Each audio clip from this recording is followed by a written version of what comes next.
Shifting our attention then to the lesson this morning. The children of Israel had to learn a lot of lessons. Lessons which, many of which, we need to learn as well.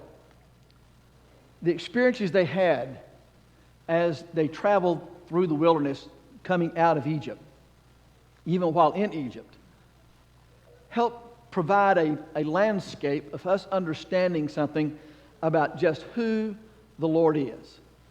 In fact, that question is asked by Pharaoh in Exodus chapter 5. Whenever Moses goes to Pharaoh and says, "My Lord said, let my people go," Pharaoh responds, "Who is this Lord? I should know him." And from that point on, at least from the presentation to Pharaoh, is all about showing who the Lord is. And there are some things that they needed to know about the Lord and that Pharaoh himself needed to learn about the Lord. First of all, they needed to know who the Lord was. In fact, when we begin to look at the plagues begin to challenge the polytheistic system among the Egyptians. It begins with the one who is the providential provider of life, the Nile. It looks at the provider of light, the sun god. And all through the system, it challenges the Egyptian gods until you come down finally to the protector of life himself, the embodiment of the Egyptian god, Pharaoh himself, who could not protect his own firstborn. When these plagues are finished, all Egypt is going to know, all Israel is going to know, and all the world is going to know who the Lord is. In fact, put a peg there and fast track many years in the future whenever the two spies go into Canaan to spy out the land. And they come and they stay with Rahab. And the thing that Rahab says about their God is, all the people in the land have heard about your God and his mighty works. Repeatedly, throughout the narrative, is the story about what God did in Egypt, and following that, the Exodus and the provisions that God made for them. They needed to know who the Lord was. Second of all, they needed to know they must depend upon the Lord. In fact, once again, we see the idea of depending upon the Lord. It begins at the Red Sea. Remember, Pharaoh is bearing down upon the people, and the people begin to cry out, "Are we going to die here? Did you bring us out to die here?" It seems like they have no protection whatsoever. And so here you have them coming to the edge of the Red Sea, Pharaoh's army bearing down hard upon them. God provided for them. They need to know who the Lord was and that they could depend upon him. Going through the wilderness, then, they begin to cry because they're hungry and because they're thirsty. And every morning they awake. They go out and there's manna on the ground. There's meat for them to eat in the evening. And there's water for them to drink. God had provided abundantly for them. You think about the adversaries that they're going to face in the future. God is going to provide for them as they go and they meet the adversaries. In fact, it's interesting when you look at the children of Israel and how God protected them. They were never assaulted. They were never attacked on the Sabbath. God was providing for them. God was protecting them. And Moses had to learn that lesson too. You remember when Moses, first of all, determined that he was going to go and he was going to help free the Egyptians as a young Moses. That didn't go so well. He stepped out ahead of God. And then Moses went into exile for the next 40 years, and at age 80, God calls him back. And now he understands he has to depend upon the Lord. The next thing we had to learn is they had to learn something about that God is faithful. Turn with me to the book of Deuteronomy chapter 4. Deuteronomy chapter 4. And look beginning in verse 30. Deuteronomy chapter 4 and look beginning in verse 30. He says, "When you were in distress, and all these things came upon you in latter days, when you turn to the Lord your God and obey his voice, the Lord your God is a merciful God. He'll not forsake you, nor destroy you, nor forget the covenant of your fathers, which he swore to them. Ask now concerning the days that are past, which were before you, since the day that God created man on the earth, and ask from one end to the other, whether any great thing like this has ever happened or anything like it has ever been heard. That's what he says in 30 and 31. He tells them, it doesn't matter how bad you mess up, I'm going to provide a way for you to turn and return. God is going to provide a way for them. So that presents the conundrum for us. If we feel like that we're not close to the Lord, as close as we used to be, the question is then, who moved? It wasn't the Lord. Because the Lord said, I will never forsake you. Furthermore, look in the book of Deuteronomy and look at chapter 31. Chapter 31. And look at verses 6 through 8. Chapter 31 and verses 6 through 8. Again, Moses writes, and of course Moses is writing Deuteronomy. This is the last book Moses will write. He's writing it from a rear view point of view. He's looking back, telling the children of Israel their history. And he says in verse 6, be strong and of good courage. Do not fear nor be afraid. For the Lord your God, he is the one who goes with you. He will not leave you nor forsake you. Then Moses called Joshua and said to him, in the sight of all Israel, be strong and of good courage, for you must go with this people to the land which the Lord has sworn to their fathers to give to them, and you shall cause them to inherit it. And the Lord said, he is the one who goes before you. He'll be with you. He will not leave you nor forsake you. Do not be dismayed. This is a section that refers back to the time in which the spies come back. And when the spies come back, they give the report about how great and how tall the people are, how high the walls are, and something about the land there that devours them. And God is telling them, when you go into that land, don't be dismayed. You be of good courage. In fact, in verse 23 of that same chapter 31 and verse 23, notice he says, then he inaugurated Joshua the son of Nun and said, be strong and of good courage, for you shall bring the children of Israel into the land of which I swore to them, and I will be with you. If you just thumb over to Joshua chapter 1 real quick. Joshua chapter 1. And notice the language once again. Notice what he says beginning in verse 6. Be strong and of good courage, for to this people you shall divide as an inheritance the land which I swore to their fathers. Only be strong and very courageous. Verse 9. Have I not commanded you? Be strong and of good courage. Do not be afraid nor be dismayed, for the Lord your God is with you wherever you go. You see that repeated over and over again to Moses and now to Joshua as Moses is handing the baton off to Joshua to lead the children of Israel. They needed to learn something, that God was faithful. I think there's something significant for us to learn in that as well. If all we understand, and it's significant to understand this, I'm not berating this.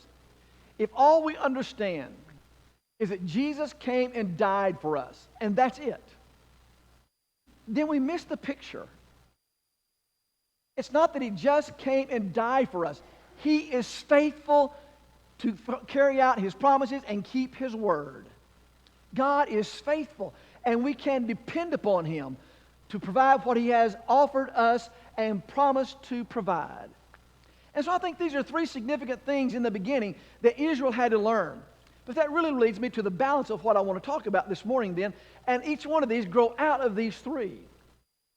These are foundational things to think about, who the Lord was, and they could depend upon him, and that he is faithful. Those are important lessons for us every day of our lives. It doesn't matter where we're at in our life, whether we're with children of Israel in the wilderness, or whether we are here today. But when we think about how faithful God is, I want you to think with me about this. Turn with me to Exodus chapter 2. Exodus chapter 2. I just mentioned that God is faithful to keep his word. Look at Exodus chapter 2 and look at verses 24 and 25. Exodus chapter 2, verses 24 and 25. The children of Israel have been in bondage now. The Pharaoh that knew Joseph has died. He has now increased their burden with them being in bondage, and they're crying out for help. And it says, verse 24, so God heard their groaning, And God remembered his covenant with Abraham, with Isaac, and with Jacob. And God looked upon the children of Israel, and God acknowledged them. Turn to chapter 6. Chapter 6. Look at verse 1. Chapter 6 and verse 1. Then the Lord said to Moses, now you shall see what I will do to Pharaoh. With a strong hand he will not let them go, and with a strong hand he will drive them out of his land. Verse 4 and 5. I've also established my covenant with them to give them the land of Canaan, the land of their pilgrimage, in which they were strangers. I've also heard the groaning of the children of Israel, whom the Egyptians kept in bondage. I have remembered my covenant. Do you see how verse 5 sums up the thing we talked about in chapter 2 and going forward? Notice he says, I've heard your groaning, and I remembered the covenant that I made. I remember the covenant that I made with Abraham, Isaac, and Jacob. And what was that covenant? That covenant was that you would be a great many people and all nations would be blessed. But look back at Genesis chapter 15 real quick. Genesis chapter 15. And notice the promise that God gave to Abraham that I think he's referring to in part here. Genesis chapter 15, verses 13 and following. Notice he said, then to Abraham, know certainly that your descendants will be strangers in a land that is not theirs, and will serve them, and they will afflict them 400 years. Also the nation whom they serve I will judge after you shall come out with great possessions. The children of Israel being in Egyptian bondage is all about God making the promise to Abraham that his people would be a great and mighty people, but that they're going to be in bondage for 430 years. But God's not going to forget his covenant that he made with Abraham and that he renewed with Isaac, and he also renewed with Jacob. Your people are going to go, they're going to be in bondage. Why did God plan it that way? Because that's the way God planned it. But he said they're going to come out a great and awesome and mighty people. The point about it is, God is faithful to keep his word. And if all we see are just rules when we read his word, we miss what the word is all about. Yes, the rules are there. Yes, they are important. They are not to be slighted in any way. But we need to understand God keeps his word and God keeps his promise.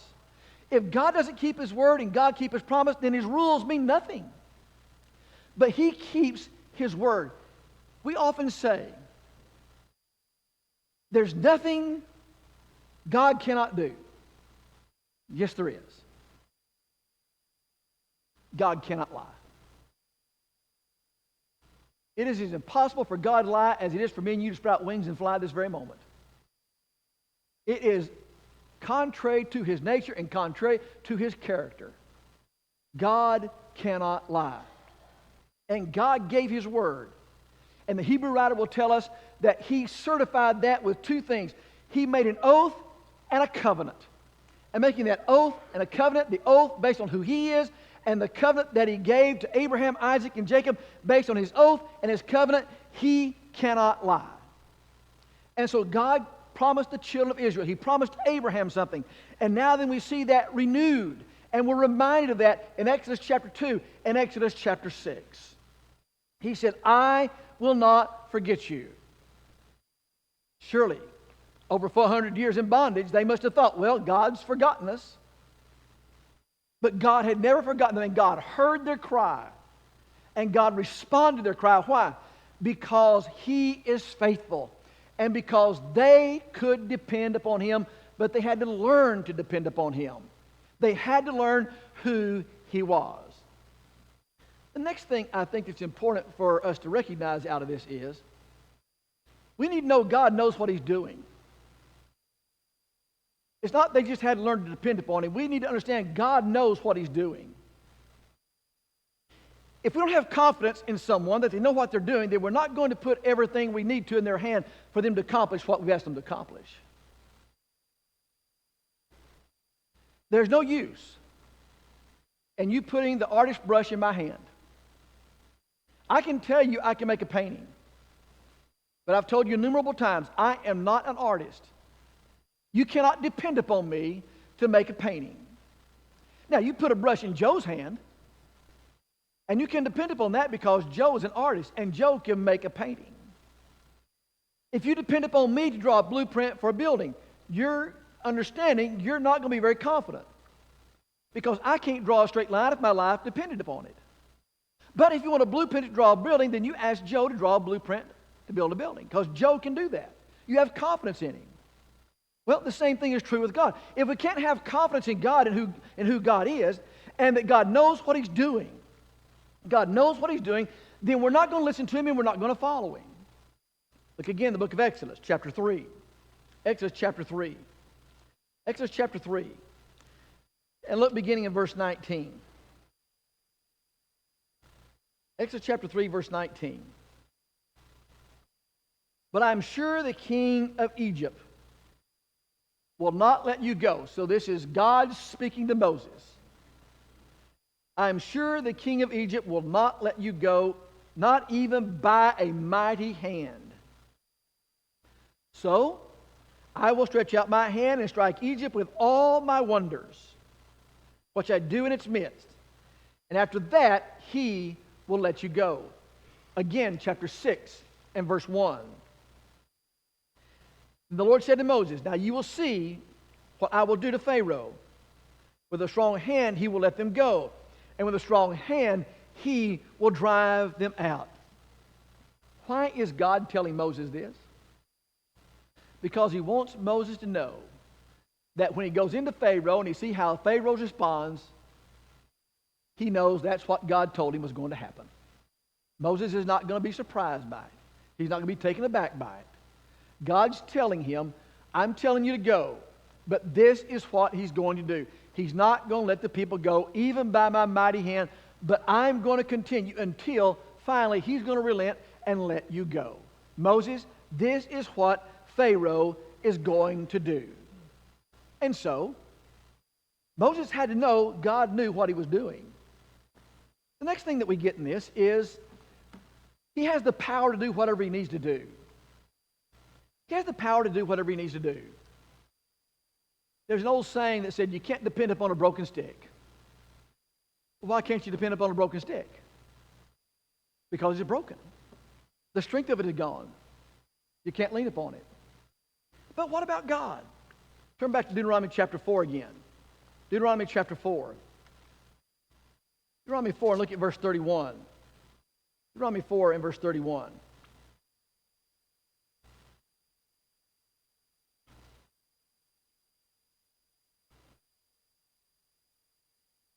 For the Lord your God is a merciful God. He'll not forsake you nor destroy you, nor forget the covenant of your fathers which he swore to them. You can depend upon the power of God. God controls this world. Nature does not control God. God controls nature. And the very word that spoke this world into existence is the very word that continues to hold all things in place today. Uphold all things by the word of the power of his Son who spoke things into existence. God has the power to control this world. And God's telling Israel, I have the power to keep you from being destroyed. And here's the case, Israel. Here's the thing. When you are out there and you're going to be threatened by adversaries, you're going to begin to think, and they did this, you're going to begin to think, we need to make an alliance with someone. We need to make an alliance so we can be a bigger army and someone else can protect us. And what we need to do is we need to go back to Egypt. And what he's telling them is, no, you don't need Egypt. Don't go back and make your alliance with Egypt. Egypt is not going to be powerful enough to protect you. By the way, why would they want to go right back to the place where they had been enslaved? Put your finger in Deuteronomy and turn now to Ephesians chapter 3 and verse 20. Ephesians 3 and verse 20. In Paul's benediction that he gives here in the book of Ephesians, he has spoken just previously in his second prayer in the first half of the book about being strengthened with might in the inner man, Christ dwelling in our hearts, that we may know the great love of God and be filled with all of his fullness. And then he comes down and says this, verse 20. Now to him who's able to do exceedingly abundantly above all we ask or think, according to the power that works in us. If we don't have the confidence that God not only knows what he's doing, but has the power to follow through with what he has promised to do, then we're not going to depend upon God to be faithful. We're not going to depend upon God to follow through. We need to first understand God is able. God is able and God is willing. And notice what he says. He takes it up 3 different levels. He's able to exceedingly, abundantly above all we ask or think. In fact, there's no limit to what God's power is able to do. That's what Paul is telling them here.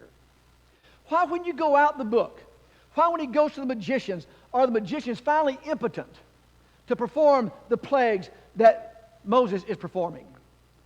Because God is able to do exceedingly abundantly above all the magicians could do. When you come to the New Testament and you find the many miracles that Jesus does, he calms the water, he exorcises the demons from a young man. Why is he doing that? Because he's showing he has the power over demons and power over nature. He heals people of disease. He has power over disease. He heals a sin-sick soul. He has the power to save. If we don't see that God has the power to do these things, then when it comes to our own salvation, how are we going to have the confidence he has the power to save us? Israel had to learn that. And we need to learn that lesson. God has the power to do what he said he would do in keeping his word. But back now to the book of Deuteronomy chapter 4. Deuteronomy chapter 4. There's one final thing I want to bring out with this point here. Deuteronomy chapter 4. Deuteronomy chapter 4 and verse 37. And because he loved your fathers, therefore he chose their descendants after them. He brought you out of Egypt with his presence, with his mighty power. I heard in a sermon recently someone say, the World War II generation, the people coming back home from World War II, were called the greatest generation. Tom Brokaw wrote a book on that. It's a borrowed phrase from somebody else, but he wrote a book about that. And that may well be the case, that was the greatest generation. Who do you think was the greatest generation in the times of the Old Testament? Perhaps it was that second generation, not the first. And notice what he says again in verse 37.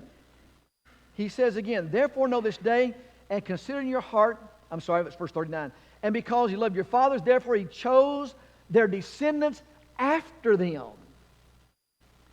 Because he loved their fathers, he chose their descendants after them. It wasn't the first generation because they did not enter. Because of their faithlessness, because of their doubt, because of their unbelief, they turned back. But that second generation, they go into the land. But the point is this, with the first generation, what God is saying is, I want you to know, no matter how much they messed up, I loved your fathers. And because I loved your fathers, I chose the second generation. He brought them out of Egypt with his presence and his mighty power. God said to us, I loved you before you were a Christian. He loved you, he loved me before we were Christians. While we were still his enemies, he loved us. He offered his son for us. He loved us. No matter how bad we mess up, God's not going to forsake us. And God's not going to turn his back and walk away from us because he doesn't love us. A child can mess up many, many times over. They can do a lot of things to bring shame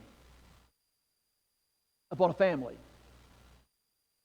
But there's one thing a child can never mess up strong enough to negate: a mother's love. You will have men and women sitting at Ellis Unit 1, Huntsville, Texas. That's the population. You will have men and women sitting on death row in Huntsville, Texas. Their fathers will have long time before stopped writing them. But they will forever receive until their last moment letters from their mothers. What God is saying, I look at your fathers and I want you to know, I loved your fathers. They messed up. But I did not forget them. I chose the successive generation. And they are the one that went into the promised land. And I chose them to demonstrate the mighty power that I have. Now, what is that for us today? Here's the passage. As soon as I begin, you know it. For God so loved.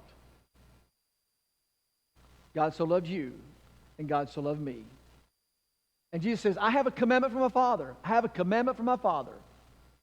What's the commandment from your Father? My commandment from the Father is, I come down, and I offer myself as a sacrifice. As a sacrifice, I offer myself that you might have the opportunity for redemption, that my blood can purchase you from slavery and offer it as a ransom. I do that because I love you. Understand, he's telling us, it's not the nails in the hands that keep me on the cross. It's not the nails in the feet that keep me on the cross. He walked out of the midst of a crowd on more than one occasion. If he can walk out from amidst the crowd on more than one occasion, then nails aren't going to hold him to a piece of wood. He's there because he willingly gave himself to be there. Why? Because he loved us. When we see Jesus on the cross, we can know who the Lord is. We can know we can depend upon him. And we can know he's faithful because he followed through in his promise. We know he will keep his word. And we know what he is doing. And we know he has the power to do what he has promised. And we know that he loves us even as he loved our fathers. One final thing as I bring this to a close. I want you back up in a previous reading. Verse 32. For ask concerning the days that are past, which before you, since the day that God created man on earth, and ask from one end of heaven to the other, whether anything like this has ever happened or anything like it has ever been heard before. Moses is telling them, you look back. Has anything like this ever happened before? When he's talking to the children of Israel about their deliverance, about how God provided for them, and God protected them, and God loved them, and God demonstrated his power to deliver them. Has anything like that ever happened before? And the answer is no. Look back through history. Has there ever been another occasion in all of history in which one man bore the sins of all as a sacrifice for their redemption? There have been men hung on a cross. The Appian Way was said to have been lit with men on the cross as the Romans had crucified them and then lit them as human torches. They'd seen crucifixion. But not one of those men who had been crucified by Rome had ever been crucified because they were doing it willingly to be a sacrifice for the sins of the world. They were there because of their crimes. Jesus is there as the innocent one. He is there as the just one for the unjust and for the guilty. I think a valuable lesson. We need to understand who the Lord is. And when we understand who the Lord is, that will impact our life. That will impact the Word when we go to it. And that will impact our everyday encounter with people. Because we understand God has the power to follow through. The love to follow through. We can depend upon him. And we look at all that he does in this world, and that tells us who the Lord is. Thank you so much for listening this morning. We're going to have a word of prayer. Thank you for connecting with us this morning. We're so thankful that you were able to do that. If you have questions, we'd love to have the opportunity to talk to you. You can contact us at www.thebibleway.com or questions@thebibleway.com. Questions@thebibleway.com.